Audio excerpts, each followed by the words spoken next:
What up, fellas? Your boy Freelancer here. So I just want to do a major update video. Yeah, it's been a very long time since I've done one. The main reason is pretty much because I got a full-time job now. I can't be, making videos and doing stuff like that. When I'm working, especially when I had two jobs, and in fact, when I lost the second one, which was good, willingly. So I've just been crazy busy with work and stuff like that.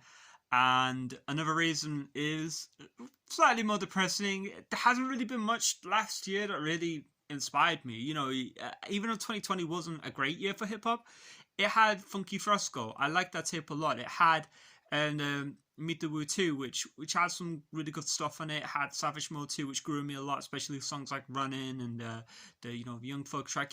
There's some really good stuff on that for sure. But last year, 2021, I mean, Gotham was probably the best album I heard last year, but, even that wouldn't make a top 5 of 2020. That's how bad 2021 was for hip hop. It was really bad.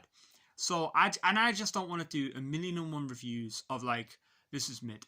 You know what I mean? The J. Cole album, it's mid. The Drake album, it's mid. I just don't really want to do that. And there hasn't really been a new sound or a new style that came out in 2021 that made me go, whoa, this is great, Like, there are some existing producers, like obviously 808 Mellow, but even 808 Mellow, like, he didn't really work on an album, really. I mean, he did a couple of songs for Pop Smoke on a Posthumous album and a couple of other stuff for sure, but yeah, none of them really translated into like wow songs, you know what I mean? But he had some cool stuff on his YouTube channel for sure, some great instrumentals for sure. But yeah, so there's just nothing really grabbed me outside of a handful of singles. But don't worry, I'll get back to you guys soon though. I will do a video of 2021 for top 5, 10 songs, whatever of the year.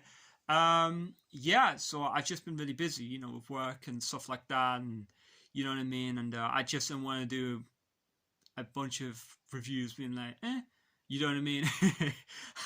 I feel like, TochiRTA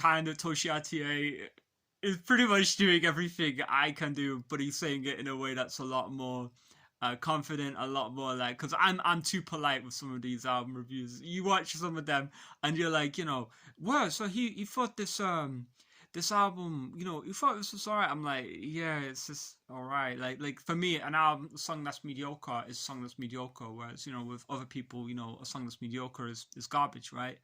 If that makes sense. So yeah, I feel like I said TochiRTA for sure. It's just saying everything I want to say, but doing it with way more experience and knowledge into the genre than I do, right? So this year, hopefully, might be better. You never know. Hey, and the spoilers. One of the top 5 songs of 2021 came out in like the New Year's Eve. So hey, it is what it is, pal. Take care.